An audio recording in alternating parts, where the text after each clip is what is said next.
Why, hello, boys and girls. Welcome to episode 8 of Reading and Writing Fun with me, Swoops the Owl. In our last episode, we were talking about the third step in the writing process, which is revising your work. And so if you haven't watched that video, make sure you go back and watch that before watching this one. Today, we are going to be talking about the fourth step in the writing process, which is editing. Let's take a look. So far, we have done a lot with the writing process. We are more than halfway done. We've done step 1 through 3. And now it's time for step 4, which is editing your second copy, which is your revised copy. So we're going to edit, all right? Editing is kind of similar to revising, but it's less work that has to be done. Well, I shouldn't say that. It depends. All right? Revising, if you remember, is correcting your work not for grammar errors, but for more creativity, structure, and how you want your story to be laid out, how the ideas are presented and organized, and how your characters are introduced and introduced and talked throughout the story. Editing is just the opposite.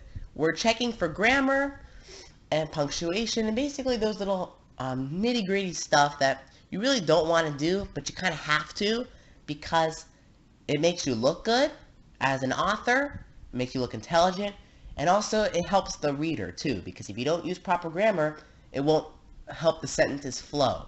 Okay? Now, you don't have to be an editor to do editing. Now, if you're getting your book published, you could skip this step because that's what editors are for. They already correct the grammar. All right? If you're a journalist, copy editors already do the grammar. All right? Now, if you're doing this just for fun, sorry, you're going to have to be your own editor. Now, editing, like I said, is grammar. All right? Now, there are so many grammar rules in the English language. Now, we're only going to talk about 3 rules today that I think is probably the most important in your writing. All right?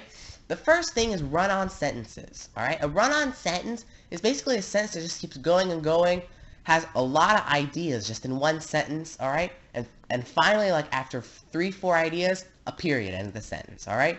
Normally, sometimes it could take about like a fourth of the paragraph. So it's a pretty good chunk of like words that take up the whole thing. All right? You want to avoid run-on sentences because it just shoves way too many ideas into one sentence, all right? No one's putting a limit on how many sentences you have, all right? So there's no need for run-ons. Now, if you see run-ons in your in your books, the way you fix it is where you think a good stopping point is in your run-on, just put a period there and continue on with a new sentence, all right? So let's say you just have a really long run-on. All right? If you feel like somewhere in the run-on you have a good stopping point, put a period and basically split the run-on into like 2 sentences. All right? Maybe you have to split it into 3 if you have to. Most of the time it works with just 2. All right? So think of it as like a karate chop. You're going to split the sentence into 2 sentences. 2 sentences. All right?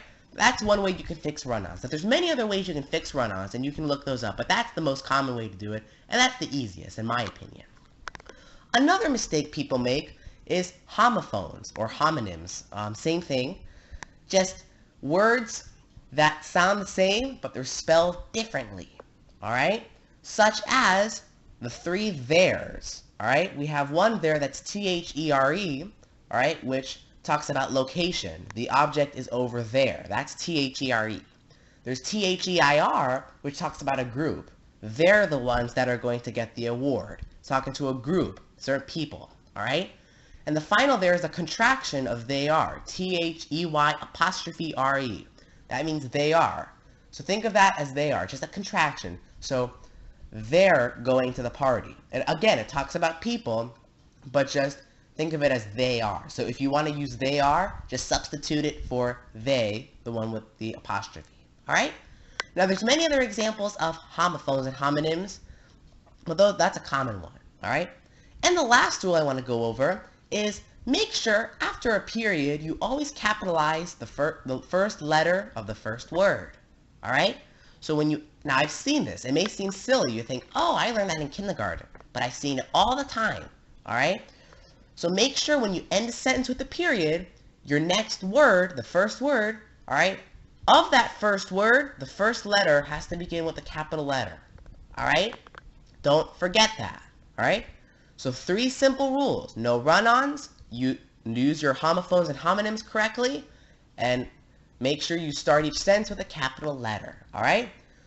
Now your assignment tonight is to edit your work. All right?